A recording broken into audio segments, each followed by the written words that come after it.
Hi everyone, welcome back to our food journey. Here with Marla, and we're on her farm, Hedgewood Farms in Paola. We get a lot of our meat from her, which is amazing meat, and she wanted to show us around her farm. She's got some new piglets, which we're gonna go see now. But yeah, so Marla, if you want to introduce yourself. Yes, absolutely. I'm Marla Biggs with Hedgewood Farms, and like Skylar said, they purchased some of their meat from us, and one of those items is ham steak. So we're going to show you the new little pigs we got today that are where that wonderful meat comes from. So we don't raise our own hogs from the mamas here on the farm quite yet. We source them from another farm. So we get them when they're about 7 to 8 weeks old. These little guys and girls probably weigh about 50 pounds right now. I had no idea they weighed that much when they were that little. Yeah, they weigh about 50 pounds, and they will, if we feed them right and treat them right, they'll gain about 2 pounds a day. And really, yeah, look at that cute little rear end. You know, something that I know you've said to us before is that since they live on your farm, and I see them like chewing at the tree and poking around, you said that they will forage, and Correct. they'll find things to eat along with, of course, what you feed them. Absolutely, absolutely. Yeah, part of our program is, if you look this way, how this area is cleaned up right here on this side of the fence. We had pigs in here last year, and so they cleaned out all the undergrowth in this woods over here. So now we've moved them into this area, and we're using them to help clear out this So the forested pigs area. did this over here. The pigs did this over here, correct. Okay, so that's pretty cool, because not only are they, because they obviously they ate it. Correct. And that's amazing. Correct. Because, wow, so they're not only raised in Kansas, but they're raised on Kansas. That's right. That's right. That's awesome. They are. That's awesome. Yeah, so part of our whole shtick, if you will, is regenerative agriculture. And so Okay. we're What does that mean? Well, it basically means we're regenerating as we go. So Okay. we're using them to help regenerate this area in the woods. As we clear it out, it's going to be able to grow more grass and more forage, and eventually we can then move our cattle back into here because there'll be more for them to do. Oh, okay. So we're clearing up some area. But yes, these guys will eat anything they can find in here. What do I want to say? Hogs basically don't overeat. Really? So we feed them. They have grains as well over there up against that tree as a feeder. So they get fed 100% organic grain. And they'll just eat however much they want based on what they need compared to what they're finding in here. So the forage is good for them. I mean, they'll eat trees and branches and grass and root around and dig up and That's eat cool. any kind of protein they can find in the soil too. That's cool. So yeah, Marla said that we get ham steaks from her, and that's what's in our ham steak and cheese ham pies. They are unbelievable ham steaks. They're unbelievable. And you can buy those ham steaks from Marla. So Absolutely. any of the meat that we get, we don't just get it because we're another business. Right. And we'll include all of that, but you can buy any of the stuff directly from you. Correct.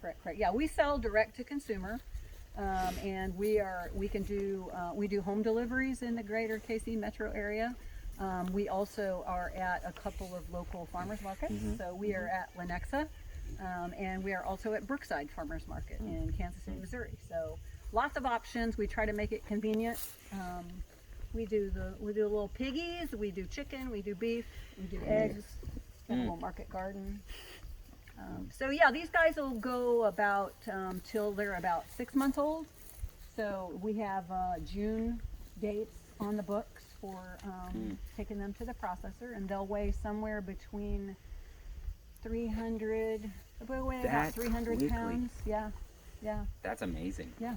That's amazing. Yeah, lots of good pork. And so part of the whole foraging thing really affects the taste of the meat. Right.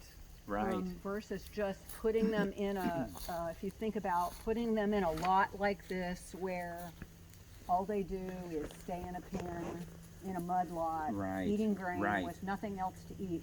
I mean, meat tastes like what the animals eat. Yeah. You know, whether it's chicken or pork or beef, it tastes Yeah. like what they're eating. So they're going to taste completely different than what it would taste like in a commercially raised Right. hog lot. You know, and I think something that's interesting, even for me, when I first tried your ham steak, is that's surprising. When you first try it, it's surprising how much you can tell. Mm-hmm. It's not just, oh, whoa, this is really good. It's whoa, this is different. Very different. And different, like, whoa, maybe this is how it should be, you know? Mhm. And then you start thinking, okay, what have I been eating that actually wasn't as good as it should be? Right. And I think that's amazing. Yeah. The other thing is these pigs have a good life too. They have a great life. They do. They're happy. They're absolutely happy. Yeah. Yeah, they love foraging and digging in things. And I mean, they will, you might, I don't know if you can see this through the fence here, but this is actually electric fencing. That's an electric line.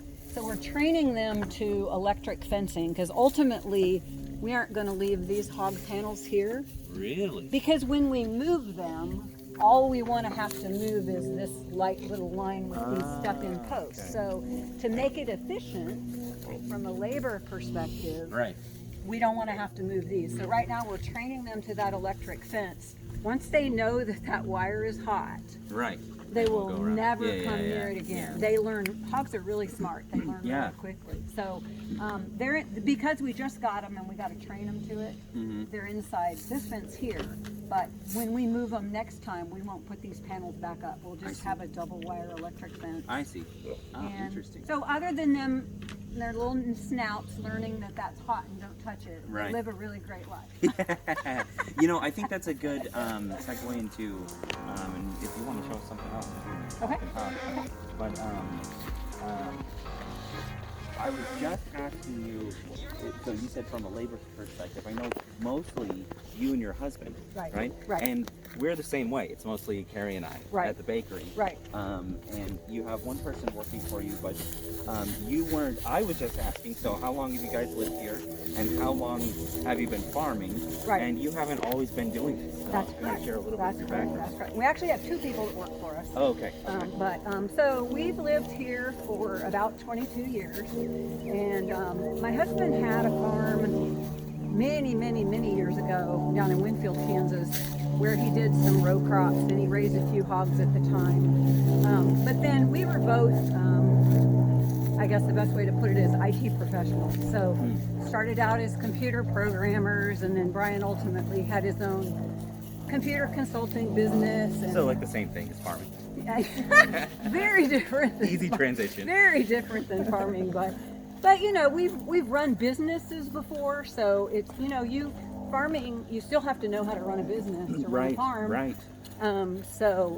But yeah, we quit our, shouldn't say quit. We retired from our original careers back in around 2013, and Brian had always wanted to raise 100% grass-fed beef, and so that's when we started our cattle herd, and then ultimately started raising chickens, and then we started doing hogs about 3 years ago, and we've always had layers for eggs and a small market garden, but not on this size of a scale, Right, obviously. right. So And go to this way. here's your chickens.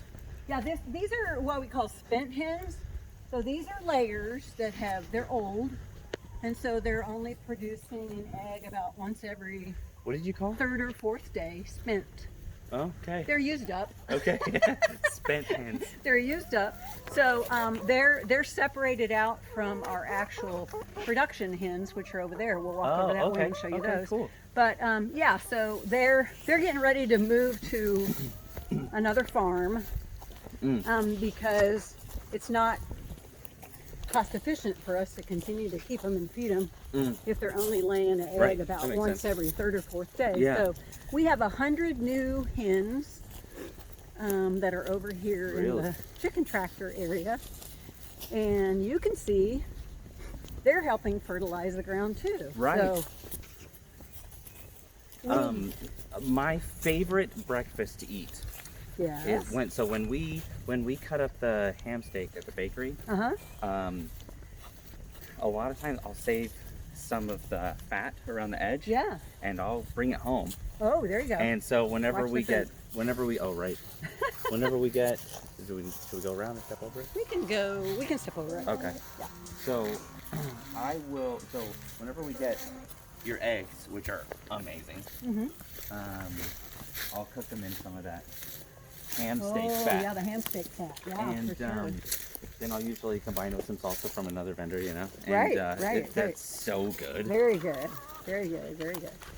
So these are mostly new hens. They're only about 4.5 months old, and they start laying when they're about 5 months old. So they're close to. Some of these white ones are older, but most of the red sex links are newer. So this is electric netting as well that you see here around this enclosure, and that's to protect them from predators. Oh, okay. Because we have foxes, we have Yeah, of coyotes, course. we have raccoons, we have, we actually caught an armadillo Really? in one of these my gosh. electric fences a couple of years ago. That's amazing. I know, I didn't think they had migrated this far, but they're obviously here. So, but this protects them from predators. It's hot. It's got 'Cause I'm electric sure going through it. Foxes and coyotes are like, they're just Everybody, sitting there. this is what my husband says. Everything eats a chicken. Right? That's true. Everything would eat a chicken. Everything eats a chicken. Oh, that's awesome. So their house is on wheels. You can see that. That's a mobile chicken tractor. And Wow. so we can just pick this netting up and move it. Well, not just pick it up, but Right. it's fairly easily transportable. And then we just pull the chicken tractor to another location. Wow, that's really cool. So you can be sustainable in that way too. Exactly. So we don't use any kind of chemical fertilizers on our Oh, pastures or in okay. our fields or anything. We use the chickens and the cattle Wow. to do the fertilizing. That's amazing. So yeah. So they'll go out. They're up here in the woods, close to the house during the winter, and then as we get more into spring, we'll move them into a pasture area further down, and then they'll be fertilizing the pastures. Wow. Okay. And they eat all the good stuff too, the greens and the bugs and Yeah, you can see them picking around and stuff. which people sometimes wonder what makes the color of that egg yolk what that it is. yeah. Okay. Yeah. Okay. So that is what affects the color of the egg yolk. What they're Really? eating. So you're a baker. Your wife's a baker. So you've heard of summer eggs, spring Yes, eggs. It's because of what they're eating. Oh. Okay. So they change the flavor, the color of the eggs based on the time of the year it is, based on what the chickens are eating. Another thing too is something that's interesting about eggs in the store versus if you get fresh eggs. Eggs that you buy in the grocery store, you know, you see them in the refrigerated section and you think, okay, Right. a chicken just laid it and they've been refrigerated the whole time and they got right here to the store. Well, that's not the case. Right. Eggs are good for months, even just out. And by the time you buy it at the grocery store, oftentimes they're at least 30 days old. Yeah, Like minimum. they could be for sure. Yeah, and they right. can be, you know, depending on where you go, you could get some that are, you know, fresher or some that are even, Right. you know, a little bit older. But it's interesting when you crack an egg and you can, talking about the yolk again, Right. sometimes that yolk will be flat and spread out Right. and breaks really easy. And sometimes you think, man, I can crack all these eggs and I'm not breaking any of the yolks, and Right. they'll stand up really tall. Right, Because right. they're a lot. Because they, you know, you bring your eggs to the market or somebody orders them from you and they're like really fresh. Yeah, they're typically we turn eggs within 1 to 2 weeks, and so yeah, they're extremely fresh when you get them. And the whites aren't as runny because the older eggs are, the runnier the whites Right. are too. And you're right, they're still edible. It's not like they're going to harm you, Yeah, but yeah. they cook differently and they taste different. Absolutely. And then also, we've gotten cartons of eggs from you that are all different colors too. Right. That's an interesting question because people sometimes say, well, what determines the color of the egg? And it's not based on the color of the chicken or anything like that. It's just the breed. whatever the breed of the chicken is. So all these chickens in here lay brown eggs. Okay. That just happens to be the case. There, you've gotten green eggs. Yeah, before, we've gotten green eggs and white like pink eggs. Yep. Yeah. Yep. And that's just based on the breed of the chicken. So it just depends on what you have. That's what so color you're gonna interesting. get. Okay, we're at their cattle pasture, and she was just telling us, Marla was just telling us about where they get some of the water from on their property, and why they have their cattle on different parts of their property. So Yeah. just wanna Okay. Sure. continue that. So yeah, I was telling Skylar that we use the water comes from ponds on our property, and so we basically have central points where we put water tanks.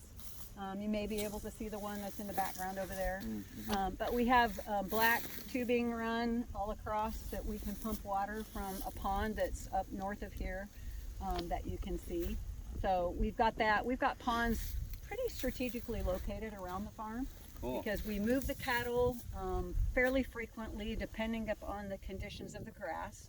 Do what's called management intensive rotational grazing. And we use electric fencing for the cattle as well. You can see this little bitty thin wire here, but the cattle are trained to this. They know that that wire's hot. And the calves will go under it. Little bitty calves don't care, but the calves always want to come back to their mamas, so we don't worry too much about them. Right. The whole perimeter of the property is bordered with 4-wire, high tensile electric fencing, so it would be very unusual for even a calf to try to go through one of those. But the interior perimeter fences are typically just one line to keep them in their little paddock. Right. So, they're grazing. There's not a lot of green stuff in here right now, but they're fed hay in the winter. We never feed any kind of grains whatsoever because the cattle are 100% grass-fed and finished. That's amazing. They don't, cattle are ruminants, and that means the way their stomachs are built, they're not actually meant to eat corn.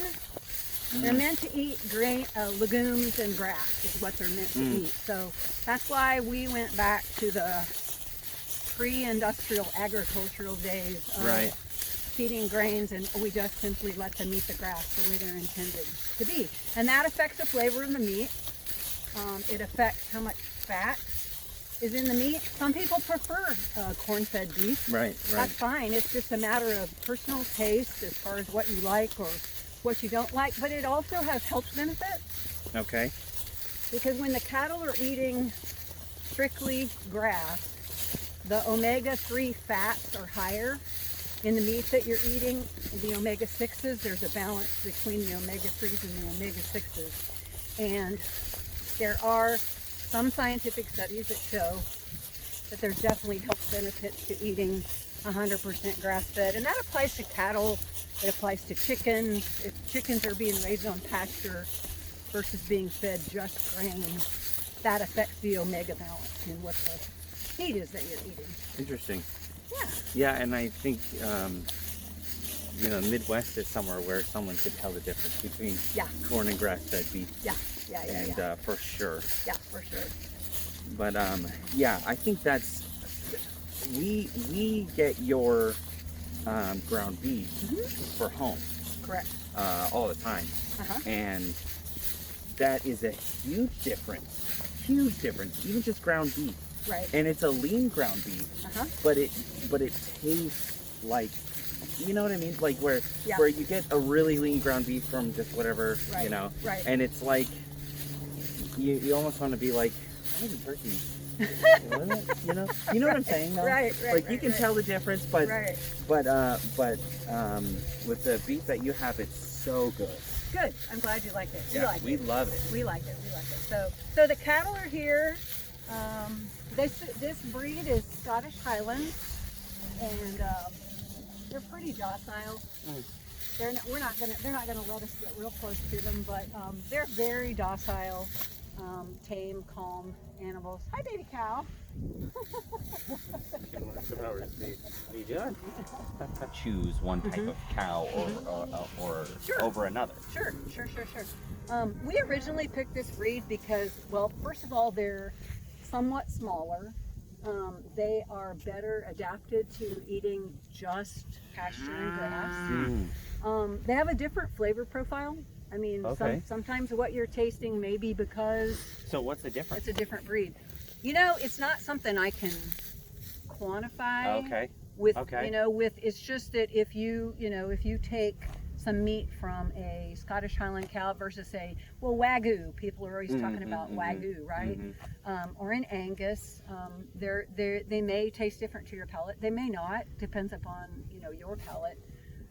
But for sure, you're going to notice the difference with the 100% grass-fed. It's going to taste different than what it does. Maybe that's part of it for us. Maybe we love Scottish Highland cows. Maybe. Maybe that's part of it. Maybe. But yeah, I gotta say, I was surprised at how much hair they have. Yeah, they have a lot of hair. They people sometimes say, "Oh gosh, don't they just do terrible in the summer?" But they always have access to wooded area on our property in the summer, so they can get into the shade. They do great in the winter. Oh yeah, I bet. They love the winter weather here. And this herd, because they've been on our property since 2013, they have been acclimating to our environment, our climate. What the genetics of what they're used to. So you can see they're all colors. There's black ones, brown ones, red ones. There's even a white one over white there. ones, yellow ones. Yeah, they're beautiful animals. So one other question I had, I was going to ask, so it's supposed to snow like crazy tomorrow. What do you do for your animals? Like what are some prep that you have to do for that, or do you have to do it? It's just a No, that's a good question. That's a good question. I mean, we'll make sure that they've got hay, which they do right now. And then if we get 4 to 6 to 8 inches of snow on the ground, I mean, we've got to be prepared to bring them fresh hay out here on top of the snow to make sure that they can get something, to eat. And then water is always a challenge, because if it's going to get down to 6 degrees tomorrow night, then we simply have to make sure that the water pipes are drained. Right. No different than what it would be in your house or something. Make sure the water pipes are drained, and sometimes we may empty the tanks completely, or we just have to break ice the next morning, in the water tanks. But it's very important that they always have fresh water, especially this time of year when they're eating more dry matter. Then that makes sense. Then they need a lot of water, to keep their systems going properly. So that's awesome. Yeah. That's awesome. Well, thank you so much for showing us around your farm. Thank you for coming out. I learned some stuff. There's, we were just talking that, we see each other in the summer like twice a week, but, we've never had time to just talk about, stuff. And so it's cool to come out here and see where the meat comes. We love that, when we are talking to someone about our products, that we feel at least some connection to where it came from. And we love that we can say, it's a great product.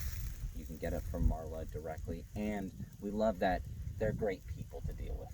You guys are great people to deal with. So thank you. You guys are too. Yeah. So if you want to share where people can get your stuff. Sure. Let me tell you one thing first, because I forgot about this. Like right now, today we can't show you our meat chicken.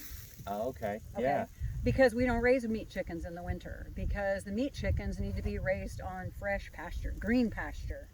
Okay, and it's too cold. Yeah, right. They need a moderate climate. So we won't get our first batch of meat chickens until the last week of March, and they go into another kind of mobile chicken tractor that moves all around a pasture like this. We move them twice a day to fresh pasture. Wow. Yep, so that they're getting new, fresh nutrients. Plus, they're staying clean, because they're putting a lot of nutrients into the soil, the nitrogen that they're excreting. So, so the chickens we can't show you, but we also raise 100 pastured chickens that are fed 100% organic grain, and they are absolutely delicious. Skylar talks about the beef, but seriously, everybody who's ever talked to me about our chicken are like, this tastes unlike anything that I have ever eaten before. Yeah, I'm glad you mentioned that. We get whole chickens from Marla, and whole chicken, the combination of whole chicken meat from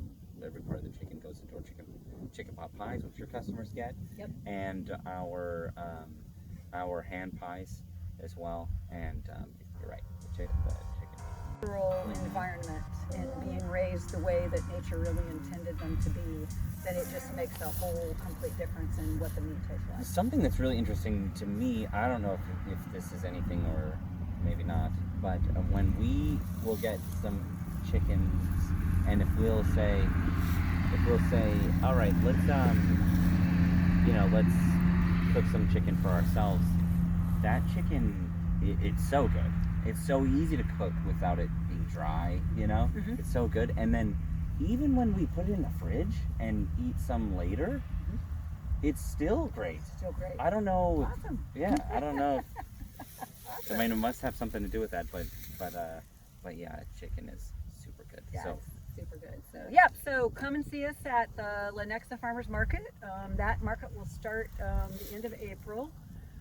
You can also find us at the Eat Local Organic Expo at Johnson County Junior College, April the 9th. That's a great event for anybody who's interested in sourcing local food. There'll be farms there from all over the area, and you can find lots of local farmers there kind of kicking off farmers market season. awesome. And then, or Brookside Farmers Market, or go online, place an order, and we can get it to you. Awesome. And if you want to meet Marla, if you order meat from her, then a lot of times it's you delivering it. Sometimes it's me delivering it. That's right. That's Yeah. right. That's right. We love meeting our customers, and so it's always, sometimes people want to come out and chat, and we love to do that. That's so cool. Fun to do that. Yeah, Yeah, that's great. yeah. Know your farmer, know your food. Yeah. Yeah, truly, that's our motto. Yeah, like I said, one thing, the thing we love most about sourcing a lot of local ingredients and knowing a lot of farmers like Marla is, like I said, we deal with a lot of great people. So you can know where your food comes from and you can get to know the great people. And we love Skylar and Carrie, Well, and thank their bakery is amazing. Thank you. So get out there. All right, everyone. We'll see you on the next stop. Thank you so much.